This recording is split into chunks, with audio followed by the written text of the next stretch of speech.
तो दोस्तों शुरू करते हैं आज की इंफ्रा न्यूज। पहली खबर आ रही है हमारे और यूएसए के बीच में होने वाले कोलैबोरेशन से रिलेटेड, जहां पर नेक्स्ट जेन टेलीकॉम स्टैंडर्ड्स या 6G के लिए इंडिया और यूएस मिलकर साथ में कमर्शियल डायलॉग कर चुका है और दोनों कंपनीज ने मिलकर एक शेयर्ड इंटरेस्ट जताया है जहां पर वो कोलैबोरेशन करेंगे म्यूचुअल ट्रस्ट और कॉन्फिडेंस इस बेसिस पर। और ये शब्द काफ़ी इंपॉर्टेंट है। तो दोस्तों थोड़ा मैं आपको कॉन्टेक्स्ट समझा देता हूँ। अभी करेंटली दुनिया के अंदर जो 4G नेटवर्क जब आ रहे थे उस समय पर Huawei one of the biggest telecom providers था, उसके पहले भी और अभी भी है। लेकिन जो बड़ी कंट्रीज है, स्पेशली वेस्टर्न कंट्रीज है, उन्होंने Huawei को बैन किया था। इंडिया भी ये चीज़ चाहती थी और आज ऐसी कंडीशन है जहां पर हमारे देश में हमें इंडिजिनस 4G डिज़ाइन देखने के लिए मिलता है। हमारा जो पूरा स्टैक है वो डेवलप्ड है। 18 से ज़्यादा कंट्रीज जो है इंडिया के अंदर का 4G टेक्नोलॉजी यूज़ करना चाहती है। यूएसए यही चीज़ देखकर अब चाहता ये है कि आगे जो आने वाली 6G टेक्नोलॉजी है उसके ऊपर इंडिया जो केपेबल है ऐसी चीज़ें डेवलप करने का, वो यूएसए के साथ कोलैबोरेट करे और इसकी वजह से आगे जाके हमारी पार्टनरशिप ज़्यादा स्ट्रांग होगी और 6G के अंदर यूएस इंडिया दोनों मिलकर डोमिनेट कर सकते हैं पूरी दुनिया के टेलीकॉम स्टैंडर्ड्स को। अगली दोस्तों जो खबर आ रही है वो हमारे देश की सेमीकंडक्टर मैन्युफैक्चरिंग से रिलेटेड है, जहां पर हमारे टेलीकॉम मिनिस्टर अश्विनी वैष्णव जी है, उनके द्वारा कहा गया है कि देश में जो पहला सेमीकंडक्टर फैब्रिकेशन यूनिट बनेगा उसकी अनाउंसमेंट आने वाले कुछ हफ्तों में हो जाएगी और ये एक काइंड ऑफ कह सकते हो नया रेवोल्यूशन होगा देश के अंदर इस इंडस्ट्री के लिए। दोस्तों मैं आपको वैसे बता देता हूँ, ये थोड़ा आप कह सकते हो एक ग्रेन ऑफ सॉल्ट के साथ में लेने वाली खबर है, क्योंकि ऐसे अनाउंसमेंट पहले भी हो चुके हैं। आप जानते हो कि सेमीकंडक्टर मैन्युफैक्चरिंग बहुत डिफिकल्ट है। इंडिया करेगा जरूर, लेकिन जो टाइमलाइंस हो सकती है वो अलग हो सकती है जितना बताया जा रहा है उसके हिसाब से। अगर होती है अनाउंसमेंट तो ऑब्वियसली बहुत अच्छी बात है, लेकिन फिर भी इसके बारे में अभी गौर करने की जरूरत है। अगली दोस्तों जो खबर आ रही है वो हमारे देश ने किए हुए एक टेस्ट से रिलेटेड है, जहां पर ट्यूसडे को बैक टू बैक टेस्ट किए गए हैं एक नए इंडिजीनियस एयर डिफेंस वेपन के लिए, जो थी एक short range air defence system या VSHORADS मिसाइल और integrated test range Chandipur Odisha के अंदर ये टेस्ट किया गया, समुद्र के साइड में या कोस्ट के साइड में। टेस्ट जो है वो सक्सेसफुल हुए हैं और DRDO ने उसकी खबर दी है।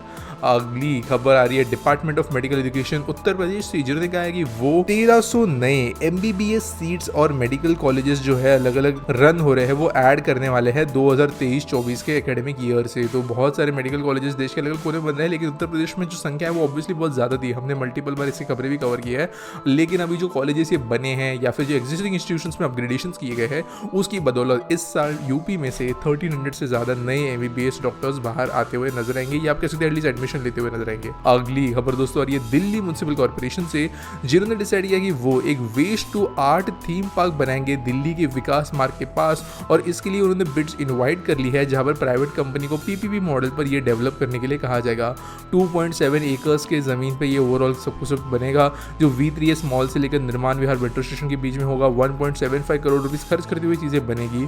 थीम जो होगा वो होगा इंडियन फेस्टिवल सेलिब्रेशंस और जो MCD ऑफिशियल्स हैं उन्होंने इसके बारे में अनाउंसमेंट की है, जहां पर दिवाली, ईद, होली, क्रिसमस इन फेस्टिवल्स को प्रोजेक्ट किया जाएगा इस रोड के पास। अगली खबर दोस्तों आ रही है ईस्टर्न रेलवे से, जिन्होंने टेंडर इशू कर दिए है आसनसोल रेलवे स्टेशन रिडेवलपमेंट के लिए या कहे तो अपग्रेडेशन के लिए, जहां पर इंजीनियरिंग, प्रोक्योरमेंट और कंस्ट्रक्शन बेसिस पे ये टेंडर अनाउंस किए गए हैं।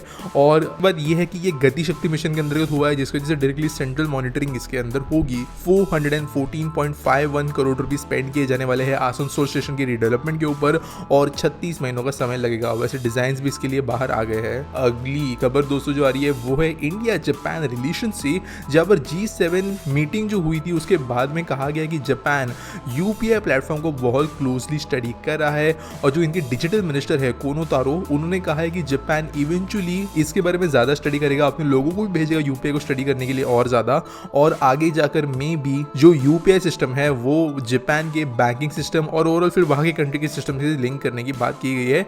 उन्होंने ये भी इंडिया को पिच किया है कि Japan new international data organisation को भी सपोर्ट करता है और उसके लिए इंडिया के साथ में कोलैबोरेट करना चाहता है। बेसिकली आप जानते हो डिजिटल फुटप्रिंट जो है स्पेशली ट्रांजैक्शंस का, ये ओवरऑल हमारे नेटवर्क्स का, वो अगर इंटरनेशनली फ्रेंडली नेशंस मेंटेन करके रखते हैं तो बहुत बड़ा एडवांटेज ये दे सकते हैं इन देशों को। ये UPI से अलग है, लेकिन फिर भी एक बहुत बड़ी बात है कि जापान ने इंडिया को यहाँ पे सामने से अप्रोच किया है। अगली दोस्तों जो खबर आ रही है वो है जूट पैकेजिंग से रिलेटेड। दोस्तों मैंने कुछ दिनों पहले आपको खबर दी थी कि गवर्नमेंट ने अभी कंपलसरी किया है कि जो व्हीट और राइस वगैरह होता है उसको जबरदस्ती जूट के सैक्स में पैक करना जरूरी होगा, जिसकी वजह से जूट इंडस्ट्री बच पाए, और अभी ये मैंडेटेड कर दिया गया है राइस, व्हीट एंड शुगर के लिए 22-23 के साल के लिए 20% ऑफ रिजर्वेशन के साथ, जो कि शुगर के लिए होगी जबकि बची हुई राइस व्हीट के लिए होगी। और अभी वेस्ट बंगाल के बाद में जो सेक्टर है बिहार, उड़ीसा, आसाम, त्रिपुरा, मेघालय, आंध्र प्रदेश और तेलंगाना के अंदर, वहां वहाँ पर भी ये चीज़ें इंप्लीमेंट की गई है और फूड कॉर्पोरेशन ऑफ इंडिया ने कहा है कि वो खुद उसका प्रोक्योरमेंट और एक्सपोर्ट का काम करेंगे। अगली खबर दोस्तों आ रही है चेन्नई से, जहाँ पर कई सारे बस टर्मिनल्स अपग्रेड किए जाने वाले हैं 1543 करोड़ रुपए की कीमत पर, जहाँ पर तिरुवम्यूर,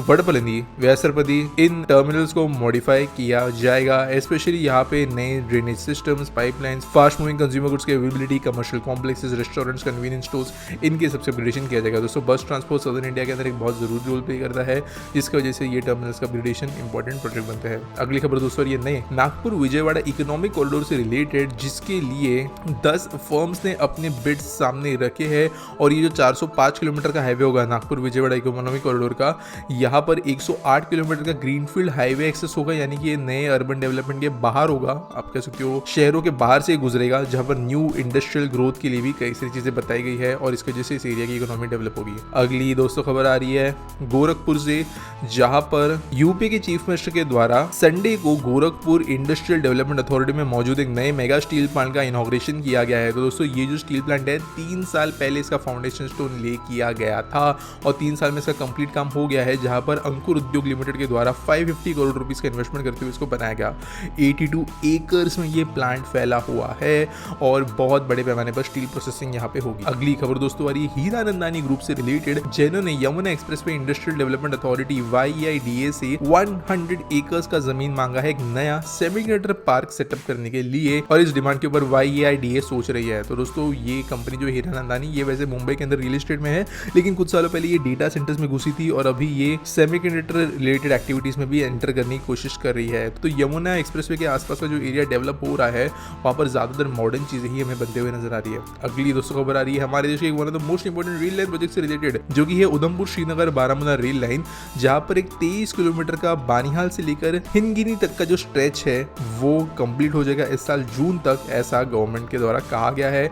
और वैसे दोस्तों जो 272 किलोमीटर का ओवरऑल लेंथ है उसमें से 161 किलोमीटर का टोटल कमिश्निंग जल्दी हो जाएगा फेज 1 के अंदर। 118 किलोमीटर के अंदर का जो दूसरा स्ट्रेच है काजीगुंड से लेकर बारामूला तक, वो ऑलरेडी 2009 में कमीशन हो चुका था और अभी दूसरे सेक्शन के 13 में हुआ था ओपन, उधमपुर टू कटरा 14 में हुआ था ओपन और अभी जो आप कह सकते हो जैसे जैसे लाइन आगे बढ़ रही है स्ट्रेचेस ओपन होते जा रहे हैं और कंप्लीट होते जा रहे हैं। वैसे अभी जो स्ट्रेच पे काम चल रहा है वो सबसे ज़्यादा डिफिकल्ट है, क्योंकि इतने टनल्स, इतने ब्रिजेस, इतने डिफिकल्ट टेरेन में से ये रेलवे गुजरती है कि इसको बनाना बहुत डिफिकल्ट है। आज के आस्क पीटी सॉल्व के बारे में बात करें तो तनुष यादव पूछते हैं, are there any updates on census in India? It has now started to feel like a forgotten project. तो मैंने एक डेडिकेटेड वीडियो कुछ महीनों पहले बनाया है कि इंडिया का सेंसस का हुआ क्या। अभी आप वो वीडियो जाकर अगर देखते हो तो डिटेल में समझ में आएगा क्या इश्यूज हो गए सेंसस के साथ में। लेकिन अगर बेसिक कहे तो सेंसस टाइम पे होना था, लेकिन उसके बाद में कोविड का इशू आ गया, उसकी वजह से बहुत डिले हुआ। अब कोविड के इशू के बाद में हुआ ये कि सेंसस ब्लॉक्स नाम की एक सेटिंग होती है। बेसिकली हर स्टेट को जिम्मेदारी होती है कि वो अपने जियोग्राफिकल एरिया का अंदर एक डिवीजन करके दे, मल्टीपल डिविजन्स बेसिकली करके दे छोटे छोटे यूनिट्स के मैप के ऊपर, ताकि जो सेंसस का डिपार्टमेंट है वो उस एरिया को अलग से डेटा कलेक्ट कर पाए कि कैसे कई सारे ब्लॉक्स बनकर ही ओवरऑल एक स्टेट और फिर आगे जाके देश बनता है। तो ये सेंसस ब्लॉक्स का जो जियोग्राफिकल मार्किंग वाला काम है वो स्टेट्स का है और जो ये मैप पब्लिश होता है उसके ऊपर स्टेट ऑब्जेक्शन लेके उसको रोक भी सकते हैं। अब प्रॉब्लम ये हो रहा है देश के अंदर कि एक के बाद एक हर एक स्टेट ऑब्जेक्शन डालते जा रहे कि मैप ऐसा नहीं होना चाहिए, वैसा नहीं होना चाहिए, जिसकी वजह से बहुत ज़्यादा डिले हुआ। In fact multiple times, I believe more than 10 times जो है ऐसे अलग अलग स्टेट्स ने ऑब्जेक्शन उठाए कि मैप के अंदर ब्लॉक्स के अंदर थोड़ी चेंजेस होनी चाहिए, जिसकी वजह से और एक साल निकल गया। लेकिन फाइनली अभी सेंसस वैसे शुरू हो गया है। उत्तर प्रदेश, गुजरात स्टेट्स के अंदर सेंसस की काउंटिंग शुरू हो गई है। बाकी स्टेट्स के अंदर हमें मे बी थोड़ी देर बाद में सेंसस काउंटिंग होती हुई नजर आएगी और प्रोबेबली 2025 हो जाएगा इस डेकेड का सेंसस आते आते। उम्मीद करता हूं आपको सवाल का जवाब मिल गया होगा। आपके पास कोई सवाल है तो आप नीचे मुझे कमेंट्स में #AskPT के साथ में पूछ सकते हो। आपको अगर न्यूज़ सबमिट करनी है तो उसके लिए आपको डिस्क्रिप्शन में एक लिंक मिल जाएगी। हमारे वीडियो को लाइक जरूर करना, चैनल को सब्सक्राइब जरूर करना, क्योंकि हम रोज ऐसे इन्फो न्यूज़ ले आते हैं और मिलेंगे अगली वीडियो में।